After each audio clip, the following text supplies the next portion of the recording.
नमस्कार, मैं दिग्विजय कुमार।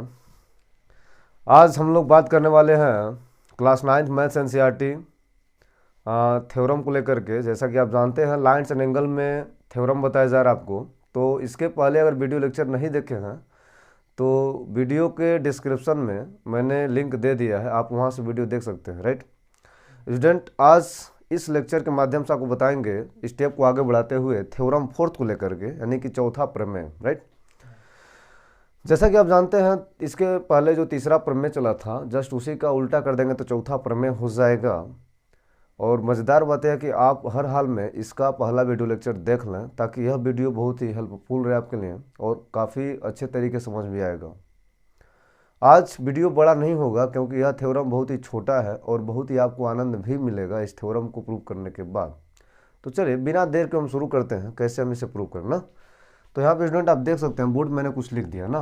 क्या लिख दिया देखिए, थ्योरम फोर्थ, यदि दो रेखाएं यदि दो रेखाओं को एक तिर्यक रेखा इस प्रकार काटे कि एकांतर अंतःयुग्म के कोण बराबर हो तो दोनों रेखाएं समांतर होती है।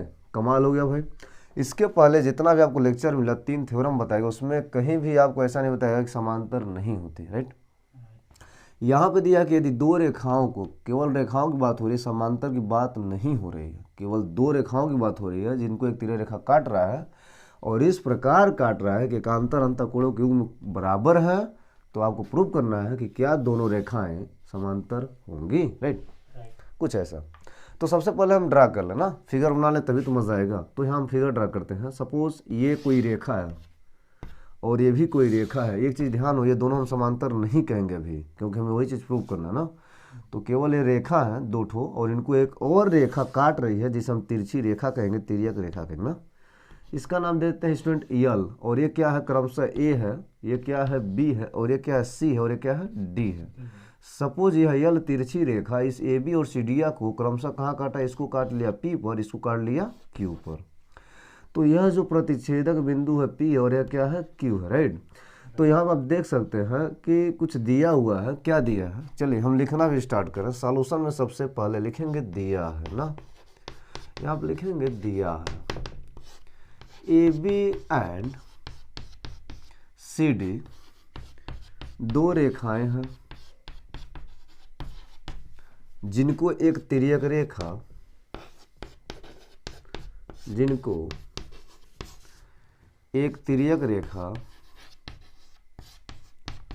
तिर्यक रेखा क्या है भाई, यल, जिनको तिर्यक रेखा यल क्रमशः बिंदु P एंड Q पर काटती है। राइट, तो इतना आप लिख सकते हैं बहुत ही आसान भाषा में। चलिए अब देन इसके बाद क्या लिखेंगे, व्हाट इज लाना क्या ना, तो जिसे हम लिख सकते हैं सिद्ध करना है, दर्शाना है। सिद्ध करना हम क्या लिखेंगे, सिद्ध करना है ना। तो सिद्ध करना हम क्या लिखेंगे, ध्यान दें। सिद्ध करना है कि दोनों रेखाएं समांतर होती हैं। समांतर, तो दो रेखा हमने क्या माना, ए बी और सी डी। तो क्या लिखेंगे, हमें लाना है कि ये भी समांतर हो जाए सी डी की। स्टूडेंट ये दोनों समांतर का सिंबल है। राइट, चलिए तो क्या करेंगे, उपपत्ति।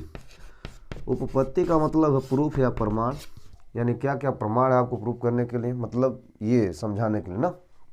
तो चलिए सबसे पहले जो दिया उसे लिख लें। तो दिया है एकांतर कोणों का योग में। एकांतर का मतलब अगर यह कोण लेंगे तो यह कोण लेना पड़ेगा। राइट, और यह कोण लेंगे तो यह कोण लेना पड़ेगा।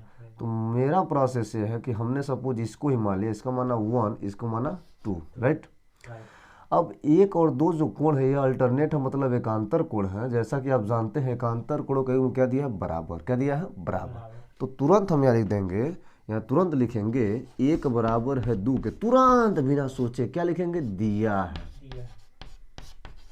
बस सिंपल सी बात। चलिए ये हो गया दिया है 1 बराबर 2 के, और हमने ऐसा लेट कर लिया कि यह हो गया 3। क्या हो गया, 3। हमने ऐसा लेट किया, यह हो गया 3। अब ये 3 और 2 में संबंध क्या है, हमने 3 लिया क्यों, क्योंकि जब हम 3 लेंगे और 2 लेंगे तो 3 और 2 है क्या, 3 और 2 है संगत कोण, और यही जो कोण बनता है संगत कोण, अगर ये आपस में काश बराबर हो गए तो समझे तुम्हारा मतलब ये आपका ए बी और ये जो सी डी रेखा है ये दोनों समांतर हो जाएगा। राइट, अब टारगेट ये बना कि ये भी समांतर सी डी लाना है, तो इसका मतलब एक कदम पीछे अगर हम देखें तो क्या बनेगा, 3 और 2 बराबर लाना पड़ेगा। अगर 3 और 2 आप बराबर कर लेते हैं तो डायरेक्ट आप लिखेंगे ये भी समांतर क्या हो जाएगा, सी डी के। तो हम तुरंत ये सोचें कि 3 और क्या प्रॉपर्टी दे सकता है। 3 बराबर 2 तो हम लिख नहीं सकते हैं क्योंकि ऐसी पॉसिबिलिटी है नहीं, राइट। तो 3 बराबर 1 हम लिख सकते हैं क्या, यस 3 बराबर 1 हम लिख सकते हैं क्योंकि 3 बराबर 1 क्या, शीर्षाभिमुख कोण। तो यहाँ आप लिखेंगे what is angle 3 is equal to angle 1, what is शीर्षाभिमुख ना, शीर्षाभिमुख कोण। स्टूडेंट जैसा कि आप देख सकते हैं हमने यहाँ पे कुछ किया नहीं है, बहुत ही सिंपल तरीके से ये दिया था और इसको हमने अगर फर्स्ट मान लिया, राइट, और ये भी दिया है, मतलब दिया क्या, हमने एक 3 ड्रा किया और 3 बराबर 1 कर दिया, ये भी क्या है, दिया है, तो इसे हमने माना सेकंड, राइट। अब ये देखिए फर्स्ट इक्वेशन और सेकंड इक्वेशन से क्या देख रहा है कि यहाँ पे 1 बराबर 2 के है और 1 बराबर 3 के है, 1 बराबर 2 1 बराबर 3, इसका मतलब 1 एक बार 2 है 1 एक बार 3 है, तो जब 1 1 आपस में बराबर, इसका मतलब 2 और 3 क्या हो जाएगा, बराबर हो जाएगा। तो लिख सकते हैं समीकरण 1 और 2 से 1 बराबर 1 एंड 2 बराबर 3, तो 2 बराबर क्या हो जाएगा, 3 के, राइट। स्टूडेंट आप देख सकते हैं कि 2 बराबर यहाँ पे 3 आ गया, तो यहाँ पे क्या हमको लाना था, 2 बराबर 3, मतलब ये दोनों हम लिख सकते हैं कि ये दोनों संगत कोण है, अतः ए भी समांतर है सी डी के, राइट। तो लिखेंगे यहाँ पे 2 बराबर 3 है, यहाँ लिख सकते हैं जो कि संगत कोण होंगे या संगत कोण है, और यहाँ लिखेंगे हेंस, मतलब अतः ए बी समांतर है सी डी के। मैंने आपसे पहले बोला था स्टूडेंट कि बहुत ही छोटा थ्योरम है और बहुत ही आसान भाषा में आप ऐसे कर सकते हैं। एक बार और रिवीजन की बात करना, सबसे पहले स्टूडेंट क्या करेंगे, गिवन प्रॉपर्टी ना, तो क्वेश्चन को ध्यान से पढ़ेंगे, फिर गिवन प्रॉपर्टी क्या दिया है, 2 रेखाएं मतलब 2 रेखा ड्रा कर देंगे, ए बी और सी डी, राइट। तिर्यक रेखा मतलब एक तिर्यक रेखा मतलब यह तिरछी रेखा है, और क्या कर रही है, इस प्रकार काटे कि एकांतर कोणों के युग्म क्या हो, बराबर, राइट।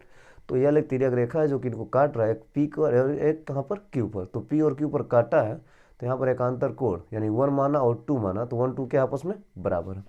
यहाँ आप लिखते जाए ए बी सी डी 2 रेखाएं हैं, तिर्यक रेखा यल क्रमशः बी और क्यू पर काटती है, तो आपको लाना है ए बी समांतर है सी डी, कैसा प्रूव करना है, तो ए बी समांतर सी डी आपको प्रूव करना है। तो ए बी समांतर सी डी प्रूव करने के लिए आपको जस्ट यहाँ पे सबसे पहले क्या लिखें, उपपत्ति ना, तो उपपत्ति में क्या लिखते हैं, जो दिया 1 बराबर क्या है 2 के, ऐसा दिया था 1 बराबर 2, ठीक है। हमने कुछ किया नहीं है, देखो यहाँ पे 3 बराबर 2 लाना है, तो यहाँ आप देख रहे हैं कि 1 बराबर 2 के ये दिया है, और 1 बराबर 3 के पहला थ्योरम में अगर जाएंगे, पहला थ्योरम में, तो आपको शीर्षाभिमुख का थ्योरम बताया गया है, तो वहाँ से 1 बराबर 3 क्या है, आपस में बराबर होगा, ठीक है। तो 1 बराबर क्या हो जाएगा, 3 के, 3 बराबर क्या हो जाएगा 1 के, किससे, शीर्षाभिमुख कोण से। ये फर्स्ट थ्योरम है ना, मैंने आपको बताया था कि हर थ्योरम को करते समय उसका अगला थ्योरम आपको पता होनी चाहिए। अगर आपको पहला थ्योरम आता है तो दूसरा का थ्योरम आ जाएगा, दूसरा का थ्योरम आता है तो आपको पहला थ्योरम जानकारी आ जाएगी, ठीक। तीसरा का थ्योरम करना है तो दूसरा का थ्योरम पढ़ लीजिए। हमें आप स्टूडेंट चौथा थ्योरम पढ़ रहे हैं, तो इसका मतलब हमें तीसरा का थ्योरम पता होनी चाहिए, ठीक बात। तो यहाँ आप देख रहे हैं 3 बराबर 1 है, राइट, तो 3 बराबर 1 है और 1 बराबर 2 है। अगर इन दोनों को अलग अलग हम समीकरण बना लें, तो इन दोनों समीकरण से हम क्या देख रहे हैं कि 1 बराबर 2 1 बराबर 3, इसका मतलब 2 बराबर क्या हो जाएगा 3 के ना। तो 2 बराबर जब 3 होगा, तो यहाँ आप लिख सकते हैं 2 बराबर 3। अब 2 बराबर 3 है क्या, तो 2 बराबर 3, अगर ये 2 बराबर 3 है तो इसका मतलब ये है कि यह दोनों एक संगत कोण है, और जब यह संगत कोण है तो यह दिया गया रेखा आपस में क्या हो जाएगा, समांतर, ठीक है। तो यही आपका प्रूफ था और यही आपको करना भी था, यही आपको लाना था, राइट। तो उम्मीद करेंगे स्टूडेंट क्लियर हुआ होगा। आज के लिए इतना ही काफ़ी है, क्योंकि ये वीडियो बहुत ही छोटा है और ये थ्योरम बहुत ही आसान था। एग्ज़ाम में सवाल कठिन नहीं आते हैं, थ्योरम भी आ सकते हैं और आपके एक्सरसाइज भी आ सकते हैं। तो एक्सरसाइज का सवाल करना ये पूरा डिपेंड होता है कि आप कितना बढ़िया थ्योरम पढ़े हो। तो इसके बाद हम लोग फिर मिलेंगे अगले थ्योरम को लेकर के। स्टूडेंट आज के लिए इतना ही काफ़ी है, धन्यवाद।